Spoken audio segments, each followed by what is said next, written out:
Alright, let's jump into NexEra and create our very first BLE controller app, all from the phone. On the top left, you will see NexEra app in action. We'll be using the hardware on the top right for testing. The key details you need to watch are all in the bottom right of the scene. We'll walk through two simple examples to show exactly how everything works. First, open the NexEra app. You will land on App Hub. From here, tap the top right menu and select Dev Hub from the drop-down. If you are not signed, like me, go ahead, sign in or create an account. Okay. Now it's time to create a new project. So create a new. I'll call mine Blinky. Blinky. Okay. For device type, I'm selecting connectable since we are using a connectable BLE device for this demo. Don't worry, I'll make another video for non-connectable devices soon. You can choose from a few templates, but I'll go with a blank project to show everything from scratch. For orientation, I am picking portrait, but landscape is also available. There is an option to use multiple pages, but for this sample, I'll stick with just one. Hit create project. Now we land on device scanner page. This shows all available connectable BLE devices nearby. I'll select Blinky example for this video. Our hardware is the Silicon Lab EFR32EG22 board. Next screen, when I connect, shows a sample layout with some welcome text. I'm deleting all of it to start clean. Just tap to select each element. You will see a green outline, then remove them. Okay, let's build. First, go to Tools, drag a button and drop it in right middle. Okay, it's good. Open the props and let's rename it from button 1 to LED. LED. You can customize the style. I'll make text wall. Change the background color to yellow and round corners a bit. And then hit set to save everything. Now drag a text view onto the screen. Okay. We'll align two components in the center. We align them. Okay, it's good. So here is the plan. When I press the LED button in the app, it will turn the LED on and off on the hardware. When I press the physical button on the hardware, we'll update the text on a screen. So let's wire up the LED button first. Select it. Go to Action Panel, and for the done action, double tap the screen to configure it. Give the action a name. I'll call it LED on. LED on. Okay, skip the rest of the setting for now. I will cover them in future videos. Okay, so for service, select the one that ends with 1224. Next, for characteristics, pick the one that ends with 0878. Okay, now just a quick note. The service and characteristics you see here are specific to the hardware you are using in this demo. They are not universal. These values are programmable and defined when you develop your code in hardware side. So if you are using a different device or board, you will need to know how your hardware is set up and which service and characteristics it uses. In our case, we are using the Blinky example from Silicon Labs. If you have the hardware, those numbers are the same. If you are curious about the hardware we are using, check the video description for more info. So, back to work. For action type, select the right. We want to send a command to the device to turn the LED on. In this case, sending 1 will do that. I'll enter 1 in the hex field. Hit set. Now, for the up action, this will turn the LED off. Same idea, double tap to open it. Name it LED off. Choose the same service and characteristic.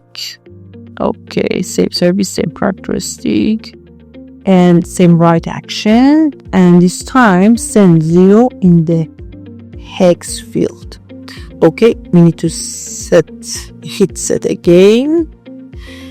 Okay, let's try it out. Go to preview mode, and for the purpose of this test, I will turn off the backlight so we can clearly see the LED turning on and off. So tap the button and you will see the hardware LED response. Okay, one more time, LED turn on off. Okay, nice. So now let me turn on the light again. Now, back to design mode. Let's use the text view to display a message when the physical button on the board is pressed. So select the text view, go to action panel, and now go to notify. Okay, double tap the screen again, name it something like button press. Okay, button press. Okay, use the same service, but this time pick the second characteristic ends with D29C. Okay, leave the action type as notify. For the last field, select hex. That's what our hardware is sending. Okay, press set. Now go back to preview mode and press the hardware button. You should see the text change between 0 and 1. Let's try. Okay, let's make this more user friendly. Okay, time to use triggers. Select the text view again, open trigger management and tap add new trigger. Create a trigger for value 1 from the hardware. This means the button is pressed. I'll name it if1. Go to if1. Set the trigger type to if condition, and in the condition field, type equal 1. Okay, for action type, choose override text, and for the message, I'll just write pressed.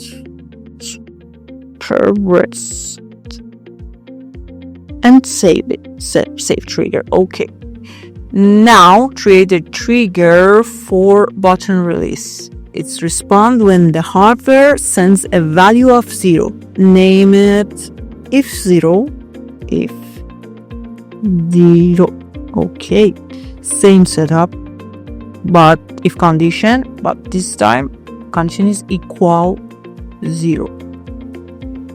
Action type is override text and message is release. Save that. After that, save that too. Okay, exit trigger management. Go back to preview and try pressing the hardware button again. Now instead of 0 and 1, it shows press and release. Let me try it. As you can see, press and release. Okay, now it's really good. Now we are almost done. Let's save everything, and we want to publish the project. Back to workspace, then hit publish. For now, I'll publish it locally. If you check sync option, any future changes you make to this project will update in App Hub. Hit publish, and we have to wait a little bit okay, so done. Now switch to App Hub, and you will see the projector. So let's give it one final test. Open the app. Okay, everything is good. Okay, if I press the harder button, I can see the text is changed. As you can see, pressed, released. And now let's turn off the backlight again, and press the button to toggle the LED. As you can see, the LEDs turn on and off.